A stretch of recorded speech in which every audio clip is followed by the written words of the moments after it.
Bien, bonjour à toutes et tous. Merci d'être présents pour cette présentation, qui aujourd'hui va plutôt s'orienter sur les bus de terrain de la gamme Danfoss Drives. Avant toute chose, je vais me présenter. Donc Julien Trouillet, ça fait maintenant 10 ans que je travaille chez Danfoss, pour Danfoss, et je fais partie de la cellule qu'on appelle produits et applications. Voilà, donc c'est la cellule avant-vente. Voilà, épauler les commerciaux, faire des présentations techniques sur des sujets un petit peu particuliers. Voilà. Et donc c'est pour ça qu'aujourd'hui, c'est moi qui vous fais cette présentation bus de terrain. Donc je vais défiler le PowerPoint que j'ai environ 30 slides. N'hésitez pas à noter vos questions et à la fin de la session, j'y répondrai dans la mesure du possible. Alors, pour commencer, une petite introduction. Alors attendez, est-ce que j'ai perdu mon écran ou pas? Non, je crois pas. Tac. Pardon.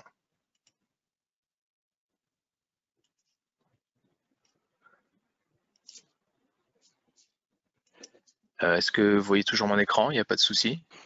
On n'a plus le diaporama. On a le. Je l'ai perdu, j'ai dû cliquer sur le. Là, c'est bon.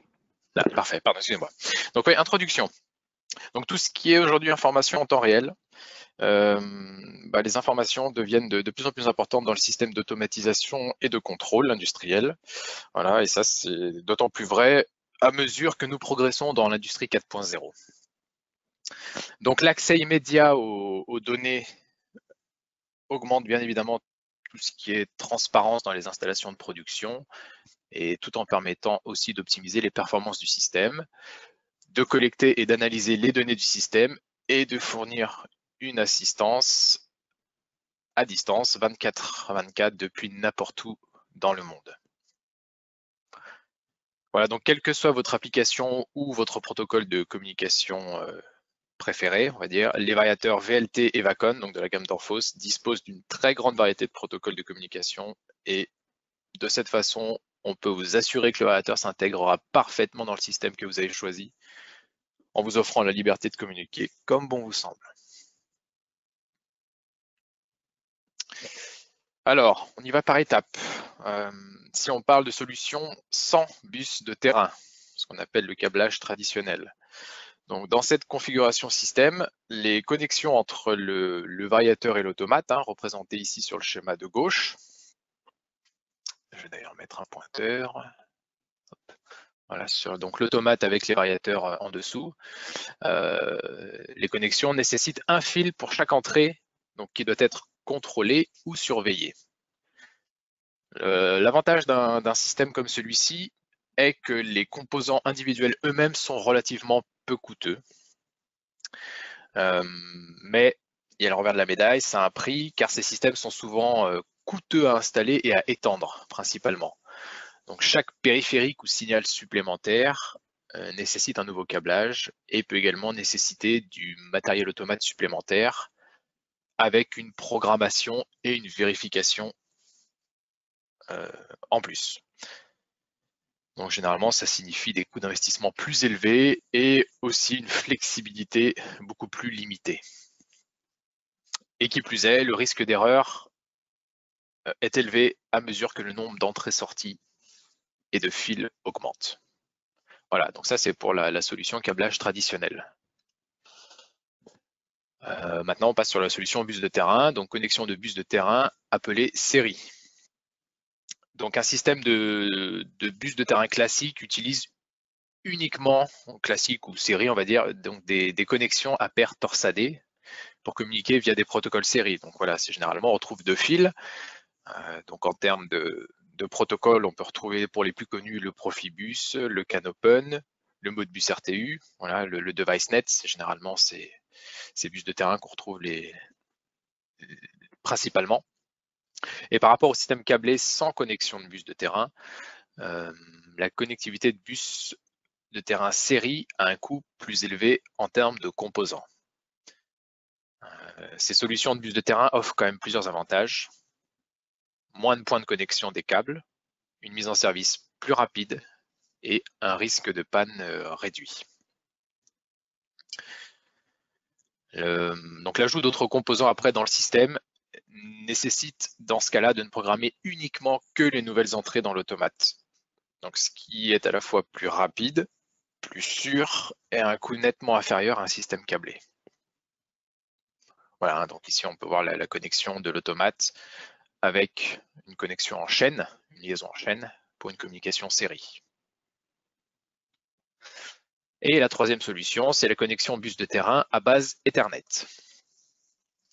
Donc les systèmes aujourd'hui basés sur l'Ethernet utilisent vitesse et polyvalence de la connectivité pour améliorer le contrôle global du système. Alors, tout comme précédemment, les coûts des composants sont encore légèrement plus élevés que les systèmes série, mais des gains importants sont réalisés en termes de facilité d'installation et de réduction des erreurs de connexion. En effet, dans ces cas-là, on parle plutôt de câbles Ethernet, donc c'est des câbles généralement fabriqués, directement moulés, dans lesquels on vient les insérer directement dans les ports RJ45, donc a priori, les risques de câblage est relativement peu existant. Donc dans ces systèmes, tout ce qui est hiérarchie de contrôle, donc à savoir un automate, un système de contrôle en tête, un automate et puis des actionneurs en dessous, peuvent être contournés. Tout dépend des protocoles utilisés et il peut y avoir des messages qui sont directement envoyés des composants de des variateurs à l'automate ou même directement des variateurs entre eux. Pareil, au niveau flexibilité, il n'y a pas mieux. On peut rajouter des variateurs sur le réseau existant sans aucun problème et en respectant ou en utilisant différentes topologies, on appelle également architecture réseau. Donc il existe les topologies en série ou en ligne, donc on part d'un port de l'automate et puis on vient chaîner tous les variateurs derrière. Ou alors il peut y avoir des topologies en étoile, via des switches, comme représenté ici. On peut attaquer un switch et puis ensuite de chaque port venir partir pour attaquer les différents composants qui sont en dessous. Ou alors des topologies en anneaux. Donc on vient reboucler, on part en ligne et puis on vient reboucler éventuellement sur l'automate ou le switch si celui-ci est prévu pour. Voilà. Et enfin, tout ce qui est accès externe, qui est généralement acheminé via des pare-feux sécurisés. Donc là, il faut avoir les autorisations du client, bien évidemment, pour pouvoir accéder au réseau interne. Mais ça permet de communiquer directement avec le variateur ou le serveur web, donc intégré à certaines des options de bus de terrain. Donc j'en reviendrai dessus un petit peu plus tard. Donc non seulement ça offre un degré de liberté et de flexibilité lors de la mise en service, mais ça a également des avantages tels que la surveillance externe et ce qu'on appelle le support d'application. Donc ça, ce sont les deux points qui apparaissent ici, qui en fait représentent deux items Drive Pro, qui sont la supervision à distance et l'assistance à distance. Donc ça également, j'y reviendrai un petit peu plus tard dans la présentation.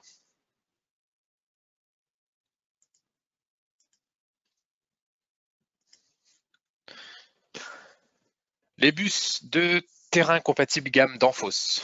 Donc ici sur la gauche, les différents bus supportés par la gamme Danfoss Drives.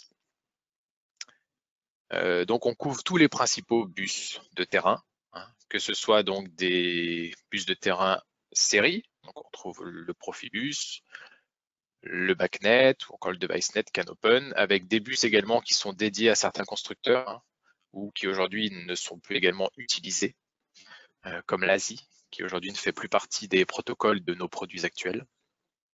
Mais on retrouve également tout ce qui est bus de terrain à base Ethernet, donc type Ethercat, Ethernet IP, Profinet, PowerLink ou également encore Modbus TCP. Donc certains de ces bus de terrain sont natifs sur les variateurs, ils sont directement livrés d'office installés sur les variateurs, ou alors pour avoir accès aux autres, on passe par des options via des cartes additionnelles qui permettent d'ouvrir le protocole de communication. Donc ces cartes sont soit directement installées d'usine, si le variateur est commandé avec le protocole voulu, il arrive directement monté dans le variateur, ou alors si on a commandé sans carte de communication et qu'on souhaite faire évoluer son installation, on peut après coup venir rajouter la carte option. Et bien évidemment, puisqu'on propose des protocoles de communication, on se doit de fournir les fichiers de configuration matérielle qui sont disponibles sur notre site internet à l'adresse suivante. Donc, vous trouvez tous les différents bus nécessaires, en tout cas à l'intégration dans les automates, pour que les variateurs d'infos soient reconnus sur le réseau.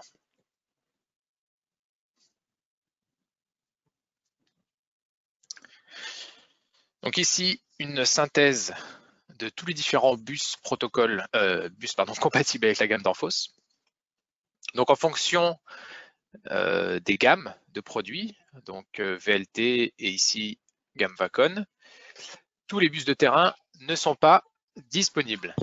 Excusez-moi.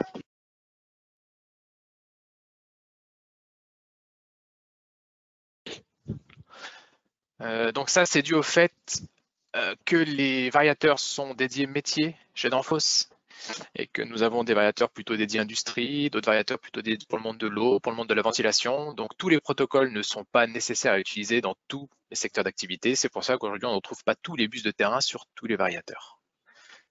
Voilà.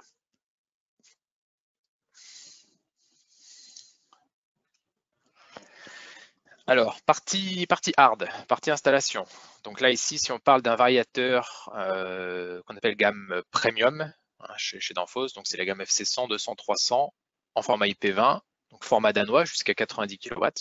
On retrouve ici un éclaté du variateur avec l'intégration de la carte de communication ici sur la partie haute de la carte de contrôle, le numéro 6 ici. Donc voilà, ici on retrouve les différents protocoles disponibles en fonction des gammes de variateurs. Et également sur ces variateurs, possibilité de rajouter en accessoire ou en option des composants voilà, qui permettent de s'ajuster sur le réseau existant. Donc là, ici, on retrouve un convertisseur sub D9 bornier à broche, hein, puisque par défaut, nos cartes de communication sont uniquement des borniers sur les communications série à 5 broches. Et donc, pour venir s'adapter sur des réseaux qui ont des sub D9, hein, typiquement Profibus, on fournit l'adaptateur pour venir directement se connecter avec le connecteur Siemens. Et pour la partie Ethernet, on retrouve également ici des cartes de communication avec les deux ports RJ45 tournés vers le haut. Hein, donc, toutes les cartes Ethernet de la gamme VLT sont double port avec les accessoires ici pour les reprises de câbles. C'est plutôt ici une reprise mécanique plutôt qu'électrique, hein, puisque les câbles sont directement faits et donc moulés avec le blindage qui est directement inséré. Donc ici, on fournit bien évidemment des étriers qui permettent de maintenir mécaniquement les câbles.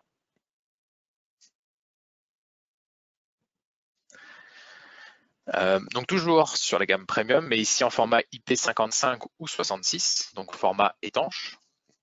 On retrouve la même structure hein, avec le variateur en éclaté, la partie puissance sur l'arrière du variateur et la partie carte de contrôle en face avant, avec toujours la carte option ici en numéro 6.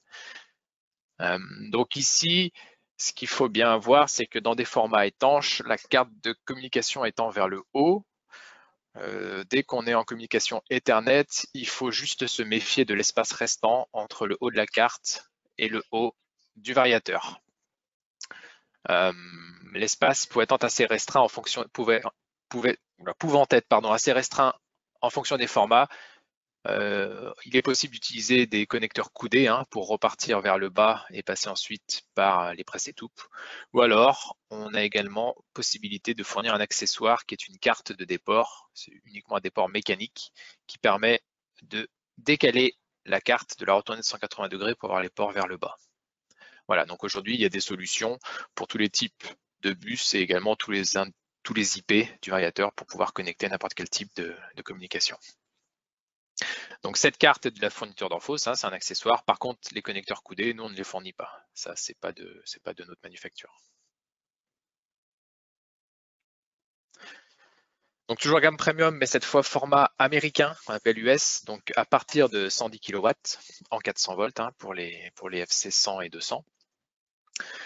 Donc on retrouve le même principe, la carte de communication sur la partie haute, insérée derrière le pupitre d'affichage. Et tout comme sur les formats danois, possibilité d'avoir des adaptateurs pour sortir en sub D9, ici pour de la communication série. Donc ça, ce sont des accessoires hein, fournis. En plus, ce n'est pas fourni nativement sur les variateurs à la livraison.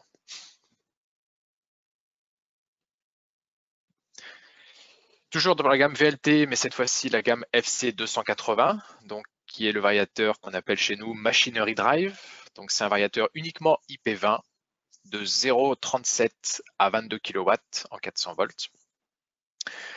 Donc ici on retrouve le même principe avec les connecteurs sur le haut pour ici une connexion bus de terrain série et deux ports RJ45 pour la communication bus de terrain à base Ethernet. Et tout comme précédemment, des plaques de reprise sont également fournies pour pouvoir ici soit orienter les câbles pour les faire partir vers l'arrière, soit les reprendre ici pour qu'ils partent vers le haut.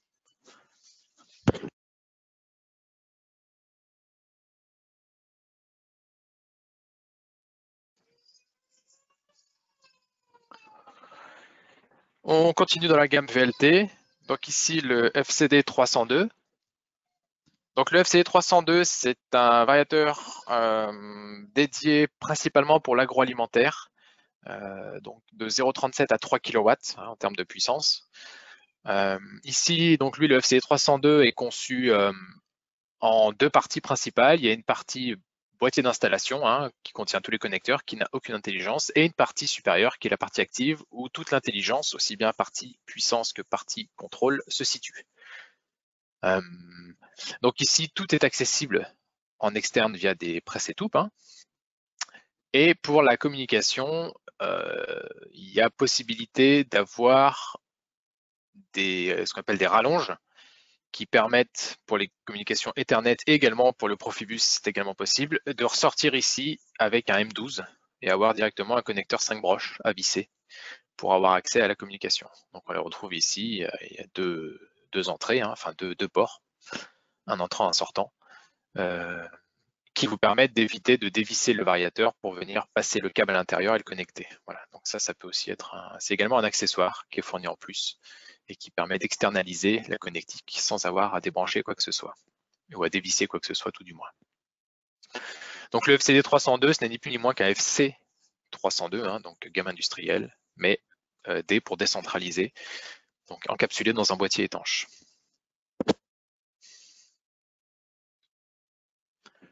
Gamme Vacon, donc ici, petit aparté sur la gamme Vacon 100. Donc les cartes de communication s'installent ici sur la face avant. Il y a un panneau sur lequel on peut venir ici relever la protection. Et il y a deux espaces qui sont nommés D et E et qui permettent de venir installer deux slots dans lesquels on peut venir installer les cartes de communication. Donc en natif, sur le Vacon 100, on a le Modbus, on a un port RJ45 natif ici, qui permet d'accéder au Modbus TCP et au BACnet IP. Et si on souhaite des protocoles supplémentaires, il faut prendre une option qui s'appelle la FBIE pour tout ce qui est Profinet et Ethernet IP. Sur le Vacon NX, donc ici on retrouve le même principe, un capot qui se lève pour avoir accès à la carte de contrôle et aux différentes cartes additionnelles avec, tout comme dans le Vacon 100, les slots D et E pour insérer une carte de communication, donc principalement la carte OPT E9 qui est multiprotocole et qui permet d'accéder au Modbus TCP, Ethernet IP et Profinet.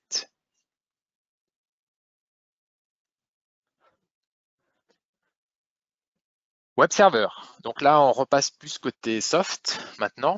Donc sur la gamme VLT, toutes les cartes à base Ethernet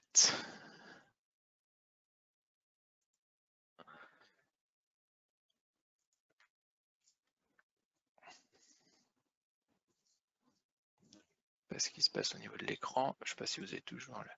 Pardon.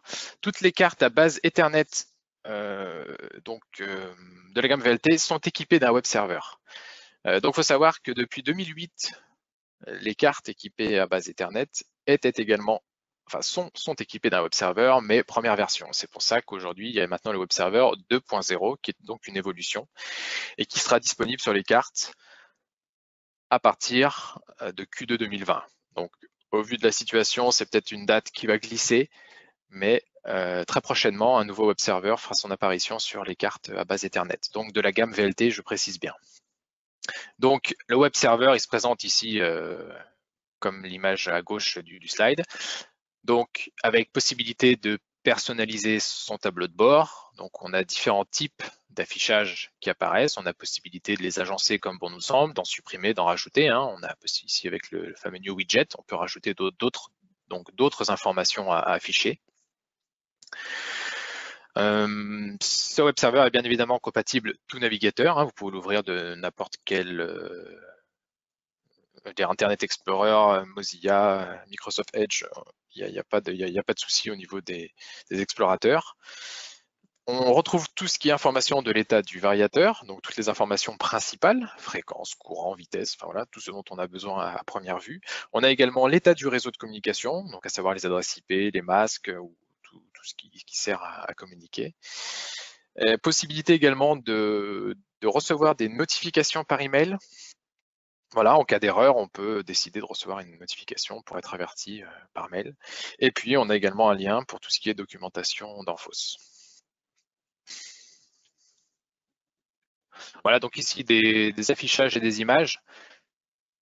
Voilà, donc ça se présente en fait avec un bandeau sur la gauche dans lequel on retrouve différents onglets sur lesquels on peut accéder. Donc voilà, Home, tout ce qui est information du variateur, information réseau, maintenance, donc maintenance préventive et à venir prédictive ou maintenance sous condition, en tout cas préventive conditionnelle, ce qu'on appelle le CBM chez nous. Tout ce qui est voilà, journal d'énergie, documentation, email et puis settings, donc dans lesquels on peut choisir la langue qui aujourd'hui est anglais ou allemand. Et ça sera amené à évoluer plus tard. Voilà, d'autres images. Donc quand on clique sur les onglets, par exemple, de l'information du variateur, on a différents autres onglets qui apparaissent, dans lesquels on peut faire apparaître les informations principales, avec les cartes options installées ou pas, et puis aussi des courbes qui permettent ici d'avoir les principaux affichages nécessaires à une visualisation en direct.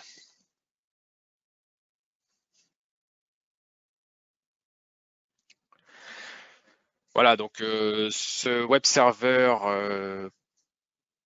alors partie serveur donc sur le variateur et tout ce qui est côté client, donc client web, là on a possibilité d'avoir l'affichage sur un PC, mais également sur une tablette, comme ici, ou sur un smartphone.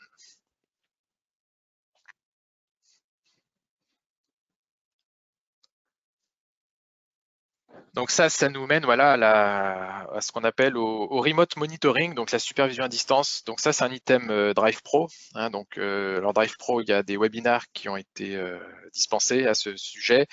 Donc ça rassemble tous les outils pour gérer le cycle de vie complet des variateurs, l'ensemble Drive Pro, donc tout ce qui est mise en route, formation, maintenance préventive, voilà, mise à jour des variateurs, les extensions de garantie, les échanges, les pièces détachées, les rétrofits, donc tout ce qui est mise à niveau, et également la supervision et l'assistance à distance qui ici nous intéresse. Donc le Drive Pro Monitoring, c'est l'outil pour surveiller le système afin d'assurer que le variateur est totalement opérationnel. Donc on peut surveiller le système à tout moment et en tout lieu pour garantir bien sûr une réaction rapide suite à la déviation de certains signaux. Donc la principale en fait différence avec c'est ni plus ni moins que le web server en fait sur lequel on vient accéder, sauf que là ce qu'on vient rajouter c'est une historisation. La supervision, le Drive Pro Remote Monitoring permet de venir historiser et donc de stocker des informations, chose que ne fait pas le web server. Le web server, on a directement accès aux informations en direct. Il n'y a pas de stockage ou d'historisation des données. Donc ici, le Drive Pro Monitoring permet d'ajouter cette historisation, cette sauvegarde de données. Et puis, si on monte encore d'un étage, on retrouve le Drive Pro Remote Expert Support, qui lui est une assistance à distance. Donc, c'est aujourd'hui un accès 24/24/7/7 à une assistance téléphonique par des experts d'Enphos Drives, déjà dans un premier temps. Et puis, c'est surtout la possibilité de prendre la main à distance sur le variateur pour les premiers diagnostics en cas de soucis sur le variateur.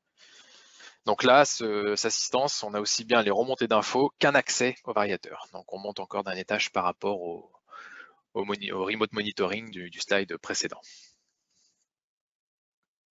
Mais ça, le Drive Pro fait partie également d'un item qui a été plus détaillé, encore une fois, sur un précédent webinar. Alors, si on repasse maintenant plus en communication API, bloc de fonctions. Donc aujourd'hui, on fournit des bus de terrain avec différents protocoles et on se doit de pouvoir intégrer facilement toutes les gammes de produits au sein des différents automates. Donc pour cela, il y a bien évidemment tout ce qui est fichiers de configuration, qui ça sont forcément obligatoires pour pouvoir être intégrés dans le réseau et dans l'architecture réseau automate. Mais il y a également aujourd'hui possibilité d'avoir des blocs de fonctions, ce qu'on appelle des blocs, pour différentes cartes et différents protocoles. Donc ils sont ici énumérés. Donc il y a tout ce qui est bloc de fonctions Profinet et Profibus pour la plateforme TIA Portal, donc avec Siemens.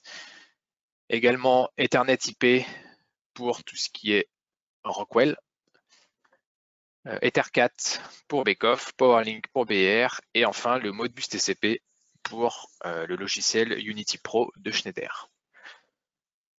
Donc ces blocs de fonctions sont tous en fait identiques. Il y a 5 blocs de fonctions pour tous ces différents protocoles. Ils font exactement la même chose. Donc il y a un bloc qui permet de faire des fonctionnements de base, start, stop, une marche arrière et puis éventuellement une consigne de vitesse. Et après on a d'autres blocs de fonctions qui sont un peu plus évolués, donc qui permettent d'avoir des remontées d'infos supplémentaires, de venir modifier également certains paramètres à la volée. On a d'autres blocs qui permettent de venir accéder à tous les paramètres du variateur, voilà, non pas seulement en échange continu, mais par ce qu'on appelle messagerie, de venir interroger l'état d'une variable ou de venir écrire à un instant donné un nouveau paramètre. Et puis en fonction des protocoles, des blocs de fonctions de diagnostic. Ça c'est principalement vrai pour Profibus et Profinet. Voilà, donc ces blocs, ils sont disponibles sur le site internet, dont voici le lien, c'est le même que le premier lien que je vous ai donné pour les fichiers de configuration des protocoles. Donc ce sont des fichiers zip qu'on retrouve ici pour les différents protocoles. Voilà, donc en fonction des marques, c'est pas les mêmes noms. Généralement, bloc de fonctions, ça vient du monde de chez Siemens. Pour le monde Rockwell, on parle plus d'add-on instructions, les AOI. Mais en tout cas, on retrouve les 5 différents protocoles avec un fichier zip, donc avec à chaque fois la librairie que l'on vient importer dans l'automate et un fichier PDF qui explique l'utilisation du bloc de fonction, donc avec les différents paths d'entrée, de sortie, et puis ici les différentes explications de chaque fil qui vient se raccorder à ce bloc de fonction.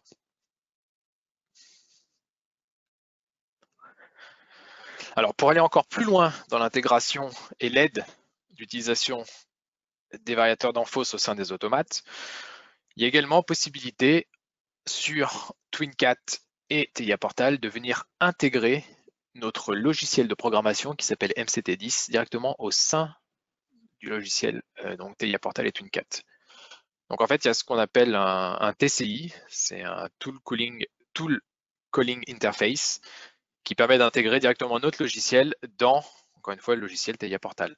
Donc, il n'y a rien à faire. Si vous avez la dernière version de MCT10 installée sur le PC et le TIA Portal, je crois, la V13 ou 14 minimum, le lien est directement fait et vous retrouvez en fait ce lien quand vous cliquez sur l'objet du variateur, un clic droit, vous avez un Start Device Tool qui apparaît avec ici possibilité d'ouvrir MCT10.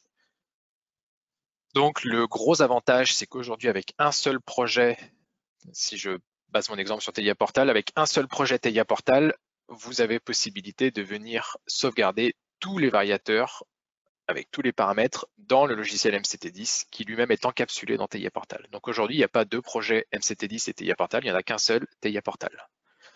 Donc vous ouvrez MCT10, l'interface MCT10 est totalement identique quand vous êtes sous TIA Portal ou en local, c'est-à-dire que vous pouvez venir accéder à tous vos variateurs, venir récupérer toutes les informations, faire les sauvegardes, sauf que ça se passe dans TIA Portal. Et autre gros avantage, c'est bien évidemment en cas de remplacement. Si vous avez un variateur défectueux, vous pouvez donc le changer, en mettre en lieu et place, rouvrir la sauvegarde et directement venir télécharger les paramètres du variateur pour venir paramétrer celui-ci. Voilà, les principaux avantages, voilà, c'est l'intégration d'un outil tout en un et puis surtout d'avoir des sauvegardes directement accessibles.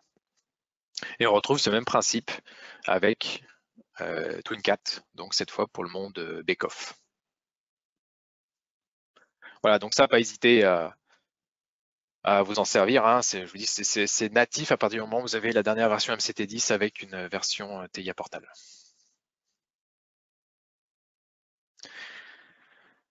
Connexion sans fil. Donc il y a également cette possibilité, donc avec la gamme VLT Premium, hein, FC100, 200, 300.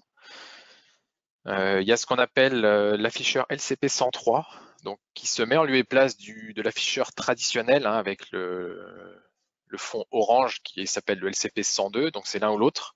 Mais le LCP 103 vous donne un point d'accès Wi-Fi.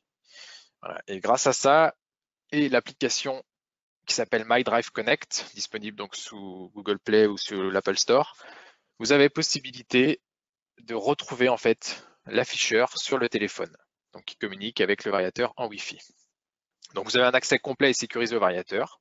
Bon, et vous faites exactement la même chose que si vous étiez en direct sur l'afficheur du variateur. Donc vous faites la mise en service, la modification des paramètres. Vous avez également possibilité de venir sauvegarder les paramètres dans le smartphone pour ensuite les envoyer par mail à qui de droit. Et ce mail, une fois reçu, peut être exploité et ouvert via MCT10. Donc voilà, il y a vraiment aujourd'hui un outil qui vous permet de faire du transfert de données assez simple avec le smartphone et surtout du sans fil. Donc ça peut être sur des utilisations qui, principalement avec des variateurs qui ne sont pas faciles d'accès. On peut penser à des variateurs mis en hauteur, des CTA, ou alors dans des endroits très restreints où vous ne pouvez pas y accéder. Voilà, ça c'est une très belle alternative pour pouvoir directement accéder aux variateurs.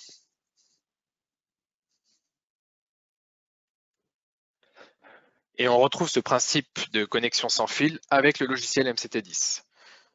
Donc la connexion jusqu'à présent se fait via un câble USB, hein, sur les gammes premium, ou alors avec un convertisseur RS485 pour tous les autres types de variateurs. Aujourd'hui, il y a également possibilité, si on met bien cette LCP Wi-Fi, donc LCP 103 sur variateur, de communiquer via MCT10 et donc de s'affranchir de la connectique USB.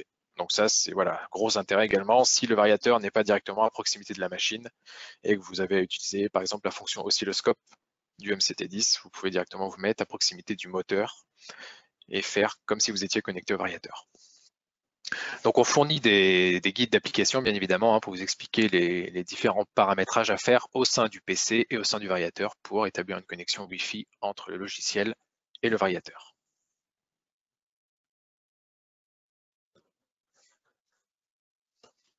Évolution produit. Donc Danfoss a maintenant quelques années à son effectif en termes de variation de fréquence et donc la communication existe également depuis un petit moment sur les variateurs.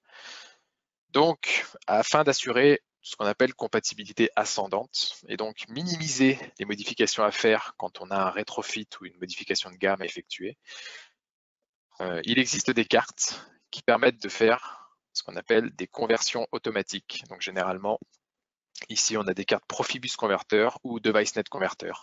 Donc pour les anciens variateurs, VLT 3000 ou VLT 5000, qui ont été remplacés par un FC302, il est possible, via une carte spécifique qui s'appelle Profibus Converter, hein, si on parle du 5000 et qu'on est en Profibus, d'installer cette carte dans le variateur et de changer uniquement le variateur, donc d'enlever le 5000, de mettre le 302 avec cette carte et de ne rien modifier au niveau automate ni automatisme. Donc pas de fichier GSD à réinstaller, rien à faire. C'est directement la moulinette de la carte Profibus Converter qui vient faire croire à l'automate qu'il y a toujours un VLT 5000 et qui en interne fait la moulinette pour convertir les paramètres en FC302. Donc aucune modification automate. Donc ça, très utilisé pour aujourd'hui des machines qui utilisent des anciens variateurs sur lesquels il faut qu'ils soient changés par des gammes plus récentes et qui n'ont pas accès forcément aux sources code des automates ou qui n'ont pas tout simplement le savoir-faire. Ça, c'est une alternative pour ne rien avoir à modifier softwairement dans l'automate. Donc on retrouve également ce principe-là sur le VLT 2800 qui a été remplacé par le FC 280. Donc via l'adjonction d'une petite ici carte mémoire, hein, c'est elle qui permet de faire c'est un petit dongle qui permet d'activer le Profibus Converter qui s'appelle le MCM 103. Et plus récemment, possibilité de passer du FCD 300 également au FCD 302, donc en format déporté, avec le Profibus Converter MCA 117. Voilà. Donc si vous avez aujourd'hui des installations qui comportent des produits qui ne sont plus fabriqués, type VLT 2800, FCD 300 avec des communications Profibus. Voilà, n'hésitez pas à vous rapprocher de nous. On a la solution pour proposer aujourd'hui des produits qui ne nécessitent aucun changement du côté automate.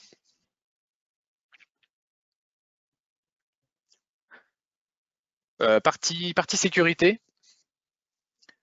Alors sur la gamme VLT, on a un bus sécurisé qui s'appelle le ProfiSafe. Donc c'est un Profinet mais avec une couche logicielle sécurisée. Donc ce bus de terrain, enfin ce ProfiSafe, est disponible uniquement sur la gamme FC 302 et très prochainement sur la gamme également FCD 302. Donc on vient en fait rajouter une partie sécurisée dans le tuyau hein, du câble, enfin du protocole Profinet. Donc vu qu'on est en Profinet, il faut forcément la carte de communication Profinet standard et on vient rajouter la partie sécurité ici en jaune qui s'appelle la MCB 152. Voilà, donc ça c'est une solution ici FC302 ProfiSafe. Et la programmation de la partie sécurité se fait via le logiciel MCT10 et uniquement via le logiciel MCT10 grâce ici à l'adjonction d'un petit plugin, un petit plugin safe qui vient apparaître et qui permet de faire apparaître ici cette interface graphique pour paramétrer très simplement les différentes fonctions de sécurité liées à ce bus de terrain sécurisé. Voilà, donc ProfiSafe, FC302 ou bientôt FCD 302.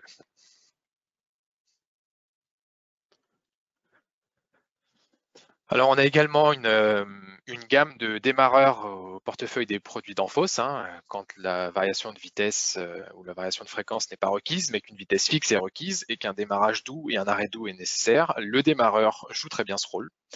Et aujourd'hui, sur les différentes gammes que l'on a, donc MCD 200, MCD 500 et 600, on retrouve les protocoles Modbus, Profibus, DeviceNet et sur, donc uniquement ça c'est sur les MCD 200 et 500, 600, et sur les gammes 500 et 600, donc les gammes on va dire premium des démarreurs, on retrouve en plus des protocoles à base Ethernet, donc Profinet, Ethernet IP et Modbus TCP.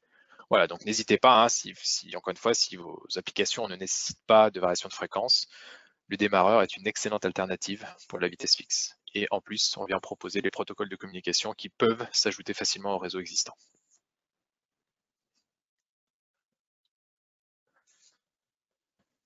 Voilà, alors pour tout ce qui est mise en œuvre, on propose bien évidemment différentes solutions au bus de terrain, donc on se doit également d'assister et de faciliter au maximum l'intégration de ces bus de terrain. C'est pas juste proposer le protocole, c'est aussi épauler.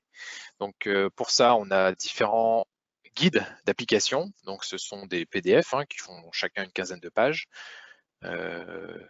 Donc disponibles gratuitement. Voilà, ils sont pas disponibles sur le site internet, il faut nous les demander, mais ça c'est des choses qui vont peut-être évoluer.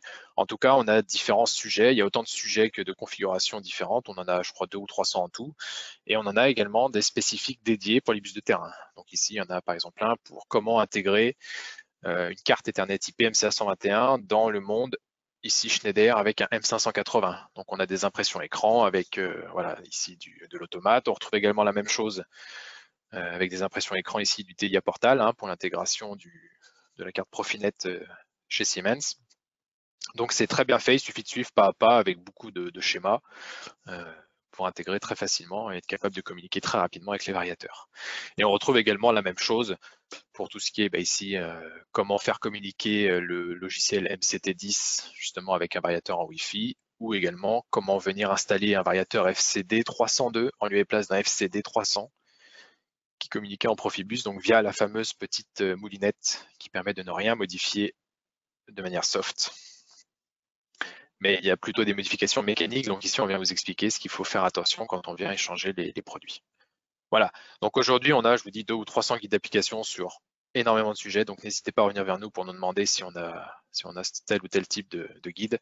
On a sûrement ça, ou après on peut les fabriquer sur mesure, bien évidemment. Voilà donc un peu maintenant de teasing ou tout du moins ce qu'on a en développement là sur la gamme d'Enphos.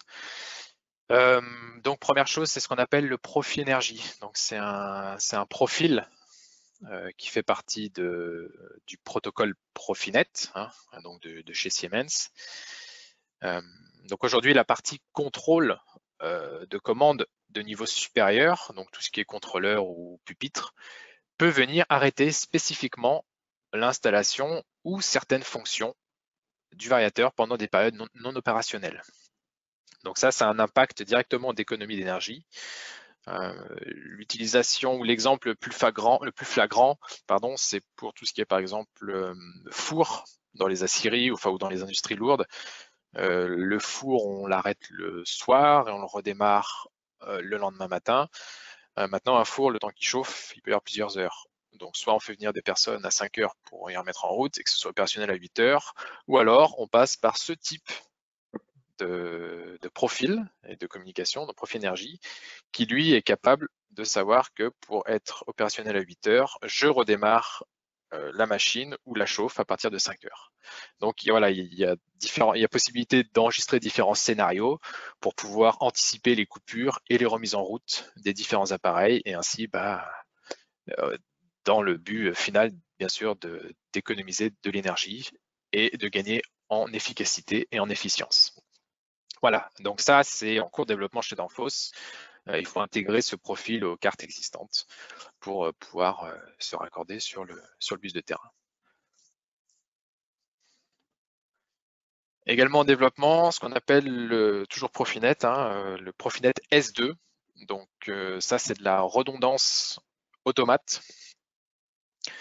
Donc ça, c'est exigé quand on a une très forte disponibilité et une très forte continuité de service à assurer. Donc on retrouve généralement ça dans tout ce qui est chimie, pharmacie, traitement de l'eau, manutention des matériaux, tout ce qui est par exemple bagages dans les aéroports, ou alors marine. Si on vient perdre un propulseur ou des systèmes auxiliaires, ça peut avoir vite des conséquences relativement catastrophiques.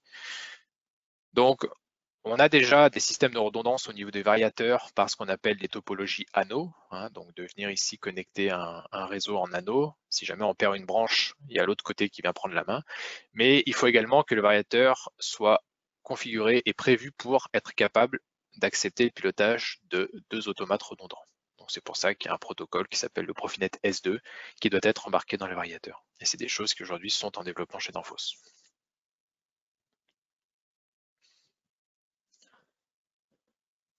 Et puis, dernier slide de ma présentation, c'est également la partie OPC-UA. Donc, c'est peut-être des termes dont vous avez entendu parler. Aujourd'hui, donc l'OPC-UA, c'est un protocole de communication qui est totalement indépendant des fabricants, donc pour les applications d'automatisation industrielle. C'est basé sur un bon principe client-serveur et ça permet une communication totalement transparente, donc des capteurs au système ERP ou au cloud. Voilà, donc là, on vient commencer, on parle de digitalisation, donc on commence à exporter les données et à les stocker donc dans des clouds ou dans des systèmes ERP en tout cas de sauvegarde. C'est un protocole qui est totalement indépendant de la plateforme et qui intègre en plus de base des mécanismes de sécurité, parce que bien évidemment la cybersécurité fait également partie des focus à ne pas oublier. C'est donc un protocole idéal pour la mise en œuvre de l'industrie 4.0 et il faut pour cela que pareil, les variateurs puissent accepter ce protocole OPC-UA. Donc ça, c'est également en développement chez Danfoss. Voilà, écoutez, pour moi, la présentation se termine là. Si vous avez des questions, n'hésitez pas. Antoine, je te redonne la main. Alors, merci pour la présentation. Excellent timing. On a déjà une question. Modbus TCP pour Unity Pro. Est-ce aussi OK pour PL7 Pro, les anciennes gammes de Schneider? Alors non, aujourd'hui c'est pas disponible sur PL7 Pro, parce que c'est en effet l'ancienne plateforme et les bus de terrain, les blocs de fonction ayant été développés en courant 2019, on s'est basé uniquement sur les dernières plateformes logicielles des fabricants. Donc non, c'est uniquement Unity Pro. Tout comme en Siemens, j'anticipe un peu la question, c'était IA Portal et pas du Step 7. Voilà. Merci. Est-ce que vous avez d'autres questions? Alors, si vous voulez, je pense que ça peut... Hop. Je vais autoriser l'ouverture des micros si jamais vous avez la volonté de poser des questions à l'oral. D'ici là, il y en a une à l'écrit qui est arrivée. Est-ce possible de combiner commandes et paramétrages Profinet avec l'arrêt d'urgence STO câblé? Alors, oui, aujourd'hui, il n'y a pas d'incompatibilité. On peut très bien communiquer en Profinet et puis rester en effet en sécurité filaire. Maintenant, la sécurité filaire viendra directement s'intégrer sur le variateur en local. Voilà, il ne pourra pas y avoir une information sécurisée qui remonte par le bus de terrain, puisqu'on passe par du Profinet standard. Mais en tout cas, la combinaison des deux est totalement possible à ce jour. Il n'y a pas d'incompatibilité.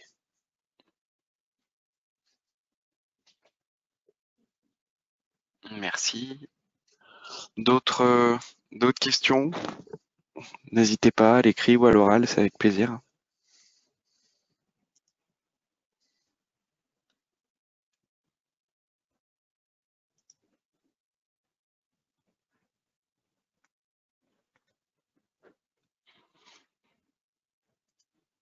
De toute façon, oui, si là des questions, moi je pense que c'est ce que tu diras après Antoine, mais si d'autres questions viennent à mûrir ou à se poser, n'hésitez pas, on reste accessible par mail. Voilà, il y a aucun souci. Bien sûr.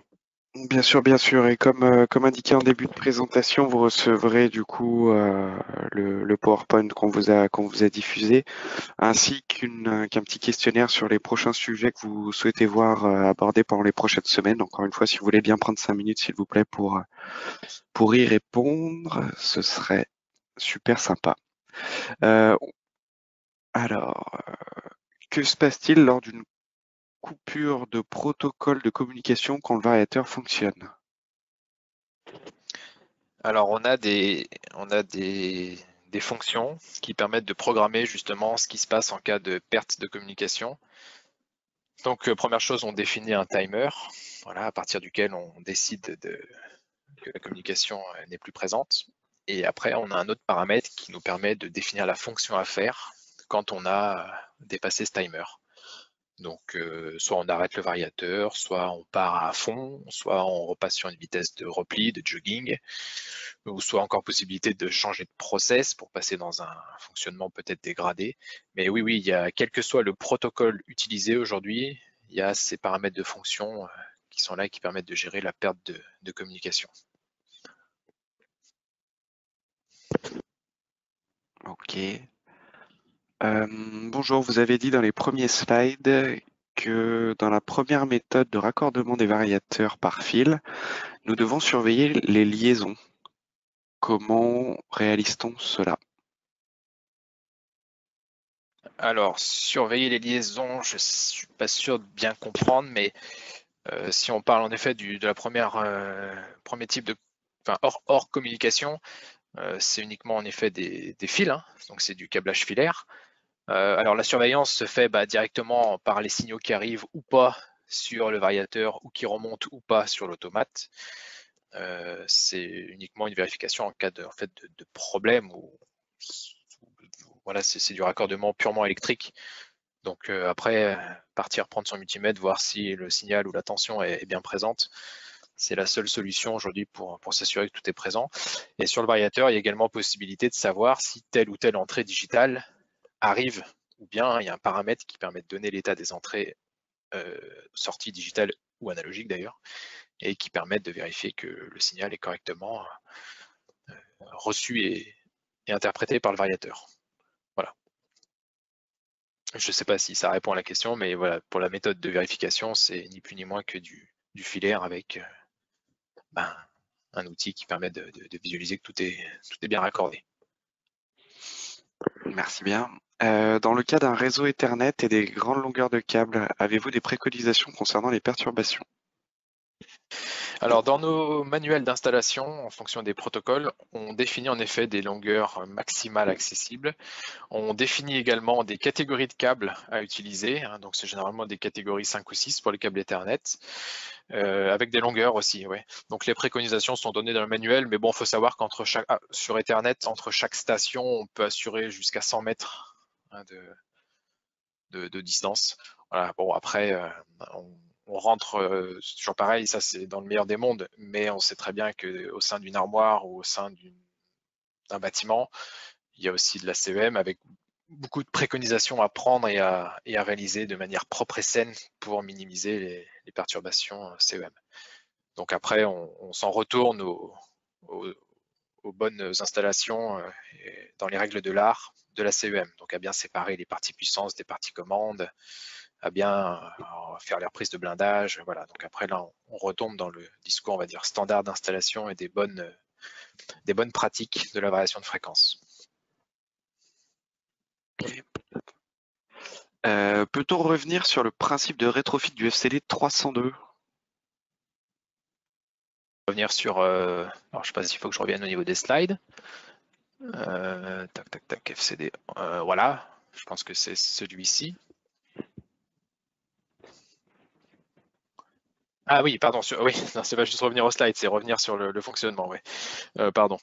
Oui, alors le principe, il est assez simple. Si vous avez des FCD 300 qui communiquent en Profibus, uniquement à ce jour, c'est Profibus sur l'installation, on a possibilité de passer sur son produit remplaçant, qui est donc le FCD 302, et qui intègre une carte spécifique, donc qui s'appelle le Profibus Converter, et qui est la carte MCA 117.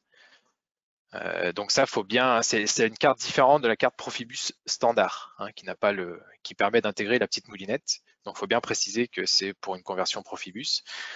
Et dans ce cas, l'avantage de cette carte, c'est que le raccordement du Profibus, donc qui arrivait auparavant sur le FCD 300, arrive sur le FCD 302 avec les mêmes numéros de bornes, les mêmes connectiques. La moulinette Profibus Converter fait que l'automate voit toujours un FCD 300. Donc il lui envoie toujours les mêmes ordres de marche, les mêmes ordres d'arrêt, les mêmes consignes. Et la moulinette transcrit ça en FCD 302 en interne. Donc il n'y a pas d'adjonction de matériel supplémentaire, il n'y a pas de passerelle externe au variateur à sortir. C'est uniquement le FCD 302 qui intègre directement la moulinette et qui permet de fonctionner sans rien modifier au niveau automate. Donc ça, c'est des choses qui ont déjà été mises en place chez certains clients qui marchent très bien. La principale chose à bien faire attention, c'est le montage mécanique de ces produits, puisqu'ils n'ont pas les mêmes encombrements. Donc voilà, il y a des adaptations mécaniques à faire. En fait, c'est ce qui aujourd'hui nécessite le plus de travail, c'est l'adaptation mécanique plutôt que l'adaptation du soft, puisqu'il n'y en a point. Donc voilà. Mais si vous êtes intéressé ou si vous avez en effet des choses qui aujourd'hui tournent, n'hésitez pas à revenir vers nous. On est là aussi pour vous épauler et puis pour vous aiguiller sur les différentes façons de procéder. On peut en reparler plus en détail en dehors de la présentation, il n'y a aucun souci. Ah bah je pense que c'est lié à ce que tu présentes. Il faut que ce soit monté d'usine, la carte MCA 117. Oui. Il faut que la carte MCA 17 soit montée d'usine parce qu'en fait, ce FCD 302, comme ce que j'ai précisé, s'il est en deux parties, il y a une partie où il n'y a que de la connectique et une autre partie où il y a toute l'intelligence qui est moulée dans un silicone et donc qui n'est pas possible de changer. Donc, il faut bien en effet que cette partie-là intègre d'usine cette Profibus Converter MCA 117. Donc, il faut en effet bien penser à la demander lors de la configuration ou de la commande du variateur. Parce que si elle arrive juste avec le Profibus standard, on n'a pas de possibilité de la faire migrer en MCA 117. Donc, il faut bien penser à la commander avec. Par contre, dans l'autre sens, ça marche. Si vous commandez la MCA 117 qui intègre le Profibus Converter et que demain vous souhaitez intégrer votre variateur avec un Profibus standard, là, il est possible de passer le Profibus Converter en Profibus standard. Voilà. Et est-ce possible d'inhiber un défaut de communication dans le cas où le câble Ethernet n'est pas raccordé? Je suppose que c'est sur le variateur quand on n'utilise pas la com et qu'on a la carte. Est-ce qu'on peut enlever les alarmes? Oui, il y a un paramètre qui permet de décider ou pas de prendre en compte la communication ou pas. Donc en effet, s'il y a une carte de com qui est montée mais que vous n'en servez pas, il y a un paramètre qui vous permet de désactiver l'avertissement qui vous dit attention, j'ai une carte de communication qui n'est pas raccordée. Donc oui, il y a un paramètre qui permet d'inhiber ça, tout à fait. Est-ce que le web server et la communication Profinet peuvent passer par le même port RJ? Et avez-vous un module qui permet d'avoir 2 cartes réseau sur le même variateur? Alors, pour la première question, oui, tout ce qui est web server et protocole de communication, ça passe tout par le même port RJ45. En fait, aujourd'hui, le web server, il s'active par un paramètre dans le variateur et il utilise un port totalement différent des ports utilisés pour le protocole de communication. On n'est pas sur les mêmes couches. On n'utilise pas les mêmes ports entrants. Donc en fait, on a possibilité de communiquer en Profinet, d'avoir son automate qui communique avec les variateurs et en parallèle de venir accéder au web server. Parce qu'en fait, on n'utilise pas les mêmes sockets et pas les mêmes ports. Donc c'est physiquement sur le même câble et il n'y a aucune incompatibilité. La seule chose, c'est que si vous utilisez ça sur plusieurs variateurs et que vous avez un automate qui est pas très puissant, on vient charger le réseau. Voilà, donc ça, faut faire attention de ne pas trop venir surcharger, mais en tout cas, en termes de process et de fonctionnement, les deux en parallèle sont totalement opérationnels. Aucun souci. Et pardon, la deuxième question, non, on ne peut pas on peut pas avoir deux protocoles de communication opérationnels en même temps sur la gamme VLT. Ça, ce sont des choses qui sont possibles sur la gamme Vacon, où on peut avoir deux cartes de communication avec deux protocoles différents opérationnels en même temps. Mais sur la gamme VLT, ce n'est pas possible. Donc, merci encore. Sur la carte Profinet, est-ce qu'on peut l'intégrer dans une boucle MRP? Oui, Profinet MRP, il n'y a aucun souci. Ethernet IP DLR, pareil pour la partie anneau, et c'est également possible en Ether4, où on peut intégrer la partie anneau. Donc ça, c'est natif, c'est pas une option, c'est natif sur toutes les cartes Profinet de toutes les gammes, que ce soit FC280, les gammes premium ou même les démarreurs. Voilà, donc ça, il n'y a aucun souci, la configuration anneau est intégrée. Merci bien.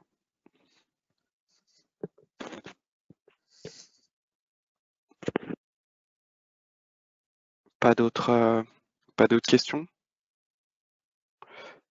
Est-ce possible de faire un pont Wi-Fi entre les variateurs et un automate et de faire passer la com par là? Alors oui, ça c'est des choses qui sont réalisables. Par contre, c'est pas de notre fourniture. C'est-à-dire que nous, là, dans ce cas-là, il faut forcément passer par le Profinet standard, filaire, enfin RJ45, je vais dire, en Ethernet, et après venir attaquer une passerelle qui, elle, communique en Wi-Fi avec l'automate. Voilà. Mais aujourd'hui, on ne peut pas venir directement attaquer en Wi-Fi chaque variateur en Profinet. Voilà, faut passer par une passerelle Wi-Fi, qui n'est pas de notre fourniture. Mais c'est des choses qui existent et qu'on a déjà mis en œuvre, tout à fait.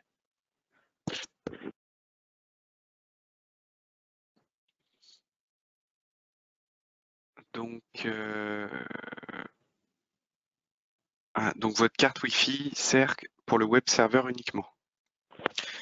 Alors, la carte Wi-Fi, elle ne sert pas pour le web server. La carte Wi-Fi, elle sert à communiquer avec un smartphone pour en fait déporter l'afficheur.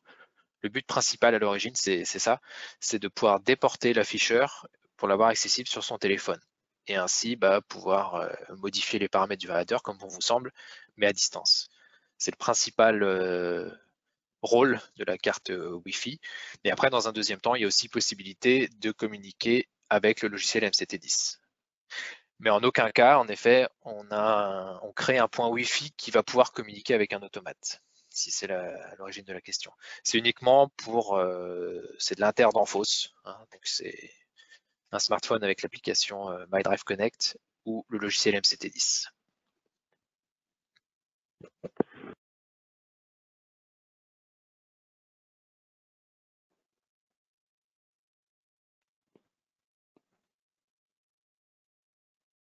D'autres questions?